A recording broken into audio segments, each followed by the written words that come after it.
প্রিয় শিক্ষার্থীরা, আশা করি তোমরা সকলে ভালো আছো।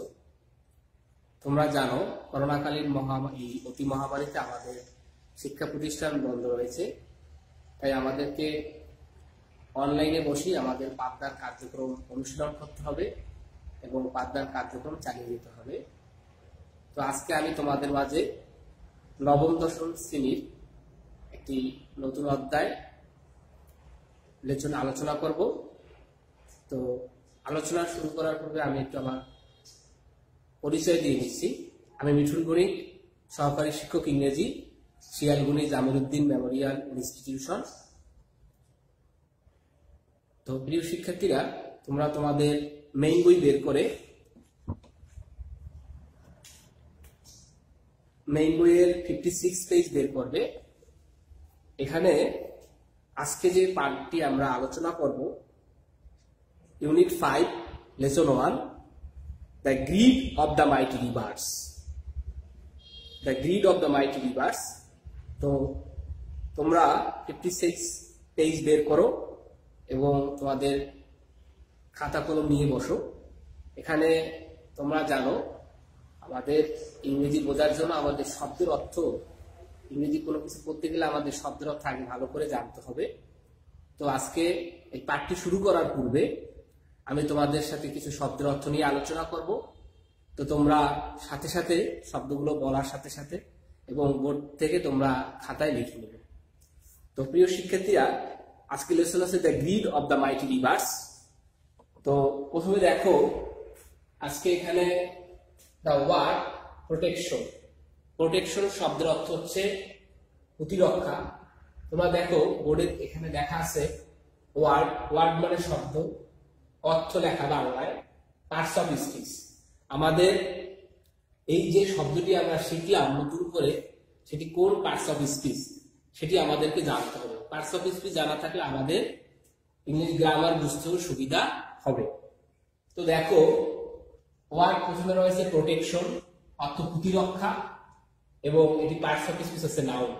তোমরা তোমাদের খাতায় লিখে নাও। প্রোটেকশন অর্থ প্রতিরক্ষা, পার্টস অফ স্পিচ হচ্ছে নাউন। এমব্যাঙ্কমেন্ট অর্থ বাঁধ। এমব্যাঙ্কমেন্ট অর্থ বাঁধ, এটি নাউন। এরপরে ট্রিম্বেল। ট্রিম্বেল অর্থ হচ্ছে কাপা, এটা ভার্ব। ভার্ব হচ্ছে কি যা দ্বারা কোনো কিছু করা যাওয়া, ক্রিয়া বুঝাবে। তো ট্রিম্বেল অর্থ কাপা, এটি হচ্ছে একটি ভার্ব। আনস্টিডি। আনস্টিডি শব্দের অর্থ হচ্ছে অস্থির এবং এটা অ্যাডজেক্টিভ। আমরা জানি অ্যাডজেক্টিভ দ্বারা কি বোঝায়, যে ওয়ার্ড কোনো বাক্যের দোষগুণ অবস্থা প্রকাশ করে। তাহলে এখানে হয়তো আনস্টিডি শব্দের অর্থ অস্থির এবং এটি হচ্ছে একটি পার্টস অফ স্পিচ অ্যাডজেক্টিভ। টারময়েল। টারময়েল শব্দের অর্থ আমি দুটো লিখেছি। টারময়েল শব্দের অর্থ হচ্ছে অশান্তি অথবা বিশৃঙ্খলা, এটি নাউন। ইউজন। ইউজন শব্দের অর্থ হচ্ছে ধারণ। ইউজন শব্দের অর্থ ধারণ, এটি নাউন। কনজিউম। কনজিউম শব্দের অর্থ হচ্ছে গ্রাস করা, এটি ভার্ব। কনজিউম অর্থ গ্রাস করা, এটি ভার্ব। ডিভাউল অর্থ গ্রাস করা। ডিভাউল শব্দের অর্থ হচ্ছে গ্রাস করা, এটি ভার্ব। শেল্টার অর্থ আশ্রয়, এটি noun. Nearly adverb, parts of speech, এবং এটি শব্দের অর্থ হচ্ছে প্রায়। নিয়ারলি শব্দের অর্থ হচ্ছে প্রায়। তো আমি আবারও শব্দগুলো একটু পুনরাবৃত্তি করছি, তোমরা খাতায় উঠিয়ে নাও এবং উচ্চারণগুলো প্লাস পার্টস অফ স্পিচ গুলো তোমরা আশা করি শিখবে। তো এখানে দেখো, প্রথম যে শব্দটি আমরা লিখেছি বোর্ডে, প্রোটেকশন। প্রোটেকশন শব্দের অর্থ প্রতিরক্ষা, parts of speech noun. Embankment. Embankment অর্থ বাঁধ, পার্টস অফ স্পিচ নাউন। ট্রিম্বেল। ট্রিম্বেল শব্দের অর্থ কাপা। ট্রিম্বেল শব্দের অর্থ কাপা, পার্টস অফ স্পিচ ভার্ব। আনস্টিডি। আনস্টিডি শব্দের অর্থ অস্থির, পার্টস অফ স্পিচ অ্যাডজেক্টিভ। টারময়েল অর্থ অশান্তি। টারময়েল শব্দের অর্থ অশান্তি, পার্টস অফ স্পিচ হচ্ছে নাউন। ইউজন। ইউজন শব্দের অর্থ ভাঙ্গন, পার্টস অফ স্পিচ হচ্ছে নাউন। কনজিউম শব্দের অর্থ গ্রাস করা, পার্টস অফ স্পিচ হচ্ছে ভার্ব। ডিভাউল শব্দের অর্থ গ্রাস করা, parts of speech verb, shelter শব্দের অর্থ আশ্রয়, parts of speech noun, nearly শব্দের অর্থ প্রায়, পার্টস অফ স্পিচ অ্যাডভার্ব। তো আশা করি তোমরা এই শব্দের অর্থগুলো খাতায় লিখে নিয়েছো। এখন আমরা মূল টেক্সট আলোচনা করব। তোমরা তোমাদের বইয়ের দিকে তাকাও এবং লেসনটি মনোযোগ দিয়ে শোনো। Meherjaan lives in a slum on the Shirazganj town protection embankment. Meherjaan lives in a slum, অর্থাৎ মেহেরজান একটা বস্তিতে বসবাস করে। স্লাম শব্দ অর্থ বস্তি। সিরাজগঞ্জ প্রতিরক্ষা বাঁধের কাছাকাছি কাছে। এরপরে দেখো, হার পলিথিন রোপ শেল্টার, তার পলিথিনের যে ছাদ, পলিথিনের তৈরি যে ছাদ, শেল্টার। আমরা এখানে দেখতে পাচ্ছি যে তার চিত্রের দিকে যদি তোমরা তাকাও, এখানে তার ছাদ, ঘরের যে ছাদ, সেই ছাদটা হচ্ছে পলিথিনের তৈরি এবং এটাকে মনে হচ্ছে লুকস লাইক এ কেজ, এবং এটা মনে হচ্ছে কি কেজ তো খাঁচা, এটাকে একটা খাঁচার মতো দেখাচ্ছে। লাইক শব্দ অর্থ মতো। শি ইজ নিয়ারলি 45, সে প্রায় 45 বছর কাছাকাছি তার বয়স, বা কিন্তু looks more than her age, than শব্দের অর্থ হচ্ছে সে, আর এজ তো বয়স, অর্থাৎ তাকে তার বয়সের থেকে বেশি বয়স্ক মনে হয়, যেটা তার বয়স তার থেকে তাকে বেশি মনে হয়, তার 45 এজ থেকেও তার বেশি বয়স্ক দেখায় তাকে। ইন ফ্রন্ট অফ অর্থ সামনে, ইন ফ্রন্ট অফ আর সেটা সামনে, তার আশ্রয়ের সামনে, তার অর্থাৎ বাসস্থানের সামনে। শি ইজ ট্রাইং, দেখা যাচ্ছে কি আমরা চিত্রে দেখতে পাচ্ছি, she is trying to make a fire to cook the day's only meal, সে আগুন জ্বালাতে চেষ্টা করতেছে, টু কুক রান্না করতে, দ্য ডেজ অনলি মিল অর্থাৎ দিনের খাবার রান্না করার জন্য, দিনের যে খাবার আহার রান্না করার চেষ্টা করতেছে। She is trying to make a fire to cook the day's only meal, অর্থাৎ সে দিনের খাবার তৈরি করার জন্য সে চেষ্টা করতেছে। শি ইজ ট্রাইং, এখানে আমরা দেখতে পাচ্ছি প্রেজেন্ট কন্টিনিউয়াস, চেষ্টা করতেছে। হার উইক হ্যান্ডস, তার যে উইক অত দুর্বল, এখানে উইকটা হচ্ছে অ্যাডজেক্টিভ আর হ্যান্ড তো নাও, তার দুর্বল হাতগুলো ট্রিম্বেল, ট্রিম্বেল শব্দ অর্থ হচ্ছে কাঁপা, আমরা বোর্ডেও লিখে দিয়েছি ট্রিম্বেল কাঁপা, এটা একটা ভার্ব। তার দুর্বল হাতগুলো কাঁপতেছে, অ্যাস সি অ্যাস, অ্যাড অর্থ এখানে যোগ করা, কিছু সংযোজন করতেছে বা যোগ করছে। ফলেন লিভ, অর্থাৎ সে কিছু শুকনো, ফলেন মানে হচ্ছে কিছু পতিত পড়া, লিভ অর্থ পাতা, লিভস বহু বছর, লিভ থেকে লিভস, তো সে কিছু শুকনো পাতা যেগুলো গাছের পাতা দিয়ে, গাছের পাতা দিচ্ছে রান্না করার জন্য। অ্যান্ড স্ট্রো, স্ট্রো মানে খড়কুটো দিচ্ছে, টু দ্য ফায়ার, ওই আগুনের দিকে দিচ্ছে যাতে আগুন রান্না করা যায়, আগুন। তা আবারও লাইটে দেখো, হার উইক হ্যান্ডস ট্রিম্বেল, তার যে দুর্বল হাতগুলো কাঁপতেছে। As she has some fallen leaves, সে কিছু পাতা এবং খড়কুটো দিয়ে রান্না করার চেষ্টা করতেছে, টু দ্য ফায়ার, আগুন জ্বালানোর চেষ্টা করতেছে। এরপরে আমরা দেখব the whispering wind. Whispering, whispering শোষ শব্দ, হুইসপারিং শব্দ অর্থ তোমরা লিখে নিতে পারো। হুইসপারিং শব্দের অর্থ হচ্ছে শোষ শব্দ। The whispering wind from the river Jamuna makes the fire unsteady. নদী তীরবর্তী, আমরা এখানে মেহেরজান নদীর কাছাকাছি, সিরাজগঞ্জ প্রতিরক্ষা বাঁধের কাছে থাকে, নদী তীরবর্তী, এবং সেখানে নদীটার নাম হচ্ছে রিভার যমুনা। যমুনা নদীর যে বাতাসে, যমুনা নদীর পাশ থেকে যে শোষ বাতাস প্রবাহিত হচ্ছে, সেই বাতাসটি কি করতেছে, মেক্স দ্য ফায়ার আনস্টিডি। আনস্টিডি শব্দটা আমরা লিখে দিয়েছিলাম অস্থির, অর্থাৎ এখানে মেক্স দ্য ফায়ার, মেহেরজান যে রান্না করার জন্য যে আগুন জ্বালিয়েছে, সেই আগুনটাকে সে নড়বড়ে করে দিচ্ছে, অস্থির করে দিচ্ছে, আগুনটি যথাযথভাবে জ্বলতেছে না। দ্য ড্যান্সিং ফ্লেমস, আমরা দেখি আগুনের মধ্য থেকে একটা ফুলকির মতো বেরোচ্ছে, শিখা বেরোচ্ছে আগুনের। এই ড্যান্সিং ফ্লেমস রিমাইন্ড মানে আমাদের মনে করিয়ে দেয় Meherjan of the turmoil in her life. Meherjan of the turmoil in her life, মেহেরজানের জীবনে অশান্তির কথা মনে করিয়ে দেয়, বিশৃঙ্খলার কথা মনে করিয়ে দেয়। এখানে আমরা দেখব টার্ময়েল শব্দের অর্থ আমরা বোর্ডে লেখা আছে, তোমরা দেখো। টার্ময়েল শব্দের অর্থ আমরা বলেছি কি বিশৃঙ্খলা অথবা অশান্তি, এটা একটি নাউন। তো তো এই যে ড্যান্সিং ফ্লেমস, এই যে আগুনের যে ফুলকিগুলো বা শিখাগুলো, এটা দ্বারা মনে করতেছে এগুলো ড্যান্সিং মানে হচ্ছে নিত্যরত আর কি অবস্থা মনে করিয়ে দেয় আমাদেরকে the turmoil in our life. এটা হচ্ছে মানে ভাবার্থ দ্বারা এখানে বুঝাচ্ছে যে মেহেরজানের জীবনে অশান্তি বা বিশৃঙ্খলা রয়েছে।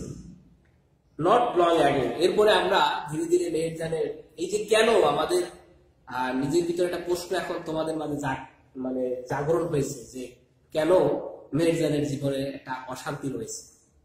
তো আমরা এরপরে পরের যে লাইনতে দেখব, পরের লাইনটা আমরা খেয়াল করি। Not long ago, long ago, long মানে দীর্ঘ, অ্যাগো মানে আগে বা পূর্বে। অ্যাগো শব্দের তো আগে বা পূর্বে, বেশ কিছুদিন পূর্বে নয় আর কি, আগে নয়। মেহেরজান বেশ কিছুদিন আগে যায়। মেহেরজানের এভরিথিং, একটা সময় মেহেরজানের সবকিছু ছিল। হ্যাড এভরিথিং, এ ফ্যামিলি, তার একটা পরিবার ছিল। কাল্টিভেবল ল্যান্ড, তার চাষাবাদের জমি ছিল। অ্যান্ড ক্যাটেল, এবং তার গবাদি পশু ছিল। The erosion of the Jamuna, the erosion of the Jamuna, erosion শব্দ অর্থ আমরা বলছি কি ভাঙন। যমুনা নদীর ভাঙনের কারণে বা যমুনা নদীর ভাঙনে গ্রাজুয়ালি কনজিউমড, গ্রাজুয়ালি শব্দের অর্থ এটা একটা অ্যাডভার্ব। শব্দের শেষে তোমরা লিখে নিতে পারো, শব্দের শেষে যদি এলওয়াই থাকে সেটি অ্যাডভার্ব। তাহলে গ্রাজুয়ালি শব্দের অর্থ কি ধীরে ধীরে, ধীরে ধীরে। কনজিউমড অর্থ আমরা লিখেছি বোর্ডে, ভার্ব এটা একটা, গ্রাস করেছে। অল হার ল্যান্ডেড প্রপার্টি, তার যে মানে ল্যান্ড, তার যে সম্পত্তি ছিল, সম্পদ ছিল, সেগুলোকে সে গ্রাস করে ফেলেছে, প্রপার্টি। ইট ফাইনালি, ফাইনালি মানে কি সবশেষে, এটাও একটা অ্যাডভার্ব। ইট ফাইনালি ক্লেমড, এটা দাবি করেছে। হার অনলি শেল্টার, একমাত্র আশ্রয়টা। ডিউরিং দ্য লাস্ট মনসুন, গত মৌসুমে তার একমাত্র আশ্রয়টিকে সে কেড়ে নিয়েছে। ইট ফাইনালি ক্লেমড, অর্থাৎ আমরা বুঝতে পারতেছি যে মেহেরজানের নদী ভাঙনের কারণে, এবং সেই নদীটি হচ্ছে যমুনা নদী, এই ভাঙনের কারণে, এই যমুনা নদীর ভাঙনের ফলে মেহেরজান তার সর্বস্ব হারিয়েছে, তার পরিবার হারিয়েছে, তার চাষাবাদের জমি, তার যে সহায় সম্পত্তি যা ছিল সেগুলো সব নদী গর্ভে বিলীন হয়ে গেছে। It took the river only a day to devour Meher's house, trees, vegetable garden and bamboo bush. আমরা দেখতে পাচ্ছি it finally claimed, it took the river, a days, একদিন লাগছে এই নদীটি ডিভাউর, গ্রাস করতে। মেহেরস হাউস, মেহেরস হাউস মানে হচ্ছে মেহেরজানের বাড়ি। ট্রিজ মানে গাছপালা, ভেজিটেবল গার্ডেন, ভেজিটেবল গার্ডেন মানে তার শাকসবজির বাগান। অ্যান্ড দ্য বেম্বু বুশ, এবং তার বাঁশের যে সার্ভেস বা জার যেটা, সেটা তার গ্রাস করতে বা কেড়ে নিতে তার মাত্র একটি দিন লেগেছে। She had a heavy family once, she had a heavy family once. Once যদি কোনো শব্দে থাকে তাহলে সেটা হয় পাস্ট ইনডেফিনিট টেন্স। তাহলে এখানে দেখো তার একসময় সুখী পরিবার ছিল। ওভার দ্য ইয়ার্স, বছরের শেষে প্রায়, শি লস্ট হার হাজবেন্ড, সে তার স্বামীকে হারিয়েছে। অ্যান্ড হার ফ্যামিলি, এবং তার পরিবারকে হারিয়েছে। টু ডিজিজ, ডিজিজ মানে রোগ। দ্যাট ক্রুয়েল হাঙ্গার, ক্রুয়েল একটা অ্যাডজেক্টিভ। ক্রুয়েল শব্দের অর্থ হচ্ছে নিষ্ঠুর বা মর্মান্তিক, এখানে নিষ্ঠুর। ক্রুয়েল যে নিষ্ঠুর, বা সেই যে নিষ্ঠুর। হাঙ্গার মানে ক্ষুধা, নিষ্ঠুর এখানে ক্ষুধা রয়েছে। অ্যান্ড পভার্টি, ক্ষুধা এবং দারিদ্র্যের কারণে, ক্ষুধা এবং দারিদ্র্য অত্যন্ত নিষ্ঠুর। এটা তাকে কি করেছে, ব্রোড টু দ্য ফ্যামিলি, তার পরিবারে কেন তার মানে স্বামী এবং তার পরিবারের সকল সদস্য মারা গেল। নদী ভাঙনের ফলে তাদের পরিবারে যে দারিদ্র্য চলে এসেছে, সেখানে অনাহারে ছিল অনেকে তার পরিবারের সদস্যরা। এর ফলে কি হয়েছে, সে তার স্বামীকে হারিয়েছে এবং তার সন্তানদের, ছেলে মেয়েদেরকেও হারিয়ে ফেলেছে। নাও she is only one, সে একমাত্র one left, অবশিষ্ট আছে, to live on, বেঁচে আছে, with the loss and the pain, এই যে দুঃখ এবং কষ্ট নিয়ে, পেইন অর্থ কষ্ট নিয়ে সে বেঁচে আছে। তাই গ্রিডি যমুনা, গ্রিডি যমুনা মানে হচ্ছে সেই লোভী যমুনা, নদীটাকে লোভী হিসেবে তুলনা করা হয়েছে। যমুনা নদীটাকে এমন ভাবে তুলনা করা হয়েছে এখানে যে যমুনা নদী কেন লোভী বলা হয়েছে, কারণ যমুনা নদী এই যে মেহেরজানের মতো আরো অনেক পরিবার রয়েছে, তাদের বাড়ি ঘর নদী ভাঙনের কারণে তাদের বাড়ি ঘর গুলো, তাদের সহায় সম্পত্তি এবং তাদের যে মানে আশ্রয়টুকু পর্যন্ত কেড়ে নিয়েছে। নির্মম এই যে পরিহাসটি এখানে যে রাইটার লেখক তুলে ধরতে চেয়েছে।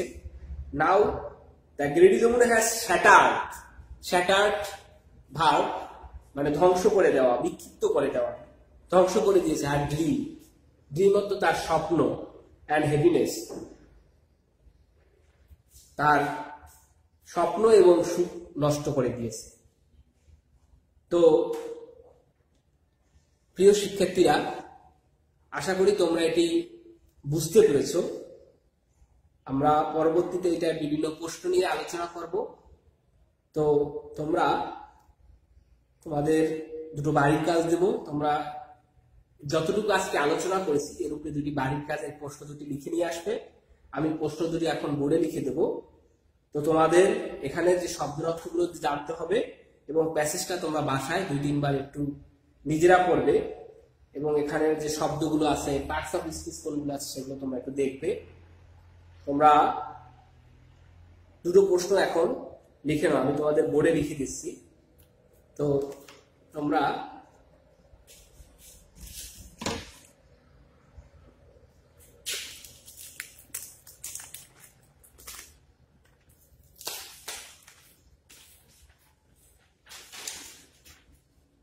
তোমাদেরকে আমি হোমওয়ার্ক দিচ্ছি।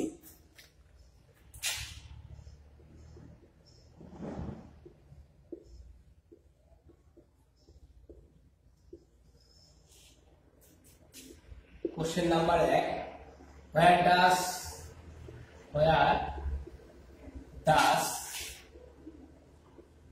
Meherjan live? Where does Meherjan live? Where does Meherjan live?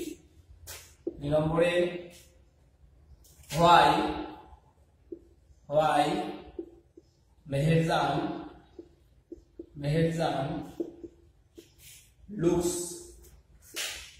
why Meherjan looks more than her age.